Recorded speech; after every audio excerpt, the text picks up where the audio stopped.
Dans ce numéro de Christus, dont le thème est le plaisir, nous poursuivons une sorte de série sur les vertus et sur ce qui fait la dynamique de la vie chrétienne.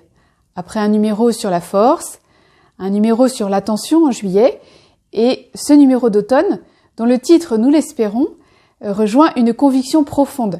Vivre, quel plaisir! Ce dossier répond à une grande question. Où en sommes-nous, nous chrétiens, de notre relation au plaisir? D'un côté, le discours culpabilisant de la tradition catholique tend à s'effacer, mais on sent bien qu'il a laissé des traces profondes, en particulier en ce qui concerne la morale sexuelle.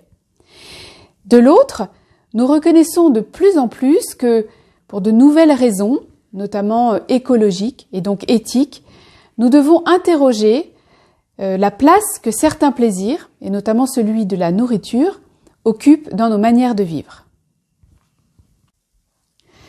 Cette réflexion sur le plaisir est menée, comme chaque fois dans Christus, de façon transversale, avec des articles qui portent sur l'histoire de l'Église, avec une approche philosophique de la notion, une lecture ignatienne du plaisir, ou encore l'étude de grandes figures spirituelles, en l'occurrence la carmélite Ruth Burroughs.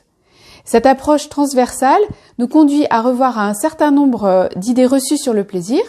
J'en donne quelques exemples. Le premier, c'est les pères de l'Église, et bien sûr saint Augustin au premier chef.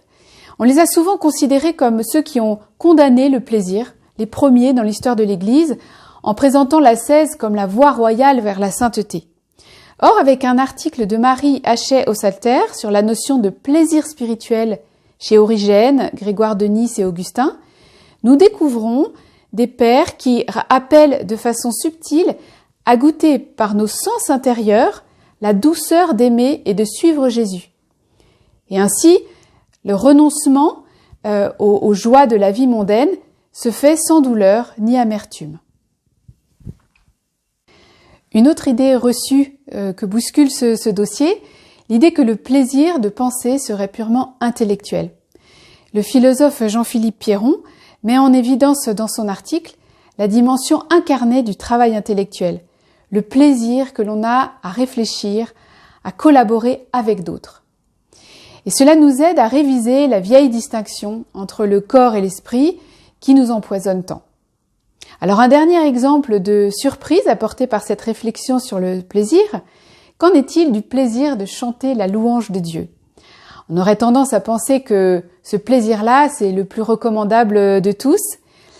Et pourtant, dans un bel article sur la psalmodie, nous sommes amenés à réfléchir de façon mesurée sur les excès de cette recherche du plaisir dans le chant liturgique, dans nos pratiques. Alors, ce qui ressort de cette réflexion, c'est qu'il n'est ni possible ni bon de faire du plaisir un absolu. Ce n'est ni un lieu de paradis, ni la porte de l'enfer. Le plaisir, c'est une expérience humaine fondamentale, bonne parce que reçue de Dieu, pour mettre en mouvement et en croissance notre sensibilité, notre intelligence et notre capacité à aimer. À nous de l'orienter selon le meilleur but, suivre le Christ et l'imiter.